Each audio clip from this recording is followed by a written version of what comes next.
Hi friends, Simit here from InformedTrades.com. Today is July 5th, 2014. Basically, in today's video, I want to review my trade log. I post my trades, as many of you know, if you've been watching my videos. I share my trades in their entirety. I share adjustments to positions. I talk about them when they're closed out. I just want to do a little, and the reason I do that, the reason I do that is part of the learning process. I think that helps me in terms of clarifying my thoughts. And the point is, if you're a new trader, you can sort of see one way that a trader gets into a routine and sort of applies many of the technical analysis concepts that are presented.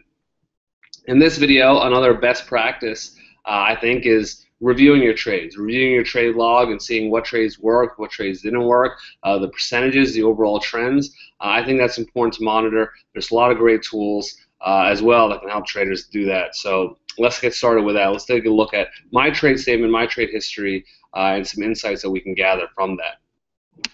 Okay. On the screen right now, you see my trade history through MyFXBook.com. This is a free service. You can connect your live account to it. You can see I've been trading since February of 2005. So basically about 9 years now. In that time, I've generated 186.46% return. You can sort of see that. The past couple of years, 2012 and 2013, were lower. I think I generated 6% and 4% those years annually. However, I did have much better risk management during those years, so we'll get into that in just a moment. This year so far, I'm up 1.19%, so not that great in the positive. That's nice. Definitely not a huge year yet. However, risk management has been solid, so I'm pleased in that regard. If we look at my trade history, I've placed 650 trades in the past 9 years. The average win gets me 179 pips. The average loss gets me 63.83 pips.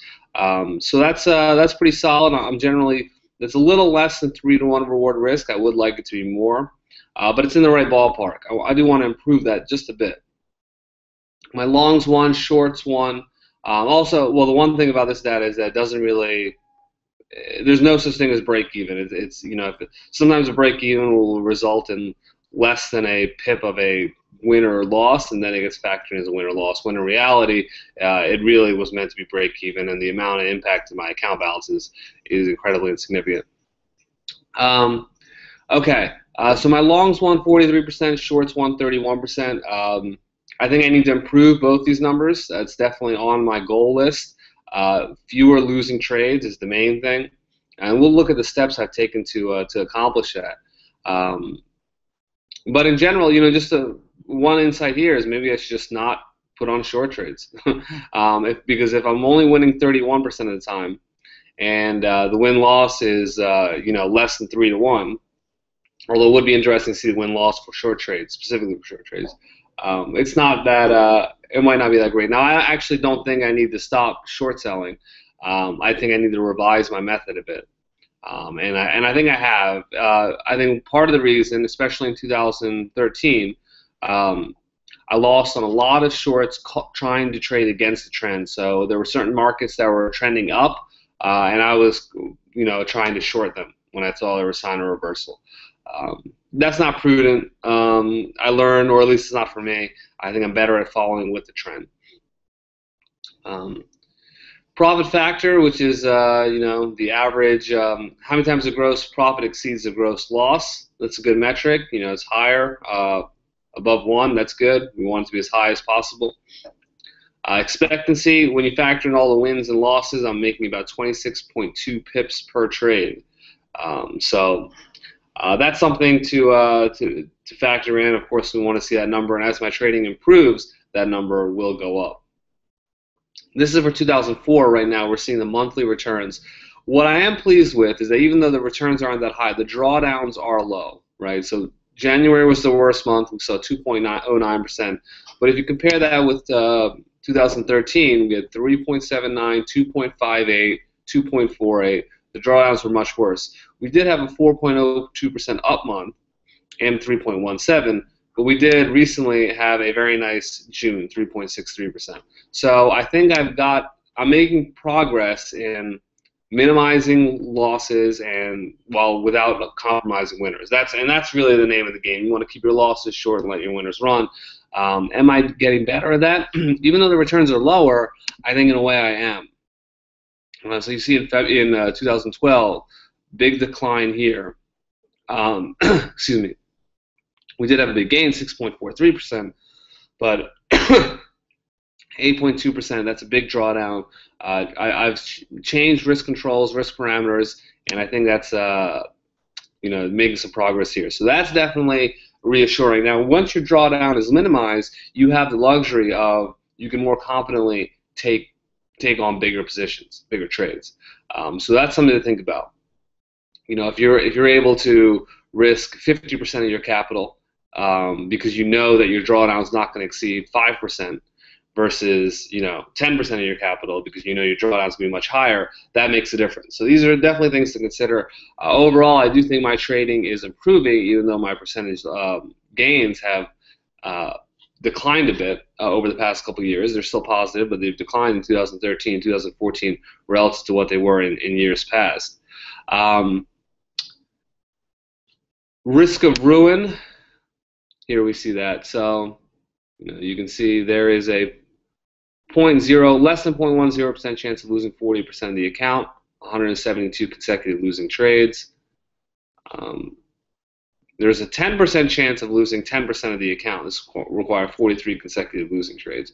So pretty low percent chance that I would lose 10%, but I want to keep that even lower. I'd really like to get the chance of losing 10% account to be 5. If I can get it to that, that would be really nice.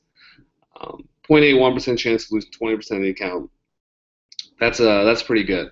I'm generally pleased with that. In terms of summary of trades, here we can analyze, what pairs have been working out for me, and what haven't.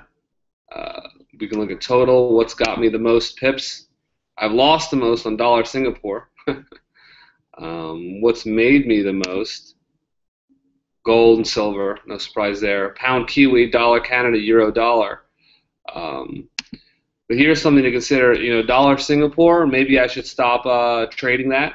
It does trade in tight range. That confuses me sometimes. In general, I'm not too concerned with these statistics because I think they all relate to technical decisions I've made. But it is something to consider.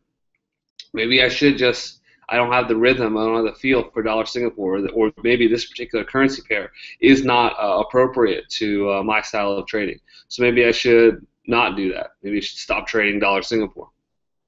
On the flip side, look at what's working for us. Pound Kiwi. Maybe this is compatible with my price action method. Dollar Canada, maybe that's compatible. So that's basically, the way to look at it. Find what's not working, cut that out, find what is working, and do more of that. In terms of what I need to do from here, I really think I need to think critically about improving my win rate, my loss rate. So maybe that does mean something like, not trading dollar Singapore. Although I think what it really means, and that, excuse me, the adjustment I'm making to my trading is to focus more so on trades where there's a correlation, So I don't want to, if I'm going long pound Aussie dollar, excuse me, I want to see signs of strength on the British pound again on other currency pairs, or weakness in the Australian dollar on other currency pairs. So I want to see that type of, I really want to use correlation more as a confirming indicator of sorts. My early hunch is that that's something I'm testing. I think that will improve my trade win rate, and I think the risk management I'm pretty content with. I think I have that down. Really, it's just about improving the win rate. So that's something that I really want to do. Basically, just look for correlation. One adjustment I made in over the past year was to trade only on technicals.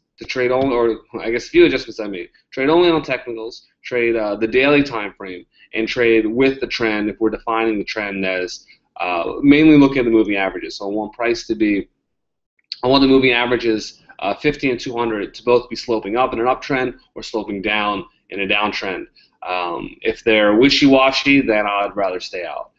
And focusing on that, the daily time frame, trending markets, technical analysis, perspective, price action, focusing on that has helped me to improve my risk management and has made a little bit of improvement in my win rate.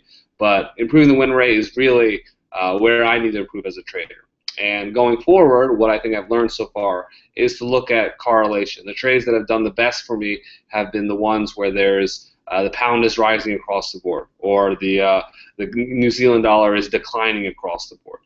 When I find those correlations and I place the trades with the technical analysis methods I've discovered or I've been utilizing that have worked for me, that's when I get the best results. So I want to do more of that. And of course, that's sort of the hypothesis. And I'll test that out for the next 6 months. I have an idea, and then 6 months from now, we'll do another trade recap. We'll see how my trading has progressed. Did I make progress? Did I reach these goals that I talked about? Is there anything else that can be learned? Something else I want to mention is, I use the tool MyFXBook.com, and that does a fair amount of data analysis. Or assists with that, assists in reviewing your trades. However, I really want to. I'm going to get much deeper into trade. There's some limitations in MyFXBook, and I don't mean that as a criticism. It's a great tool. I love it. But there's a lot more richer types of analysis that can be done.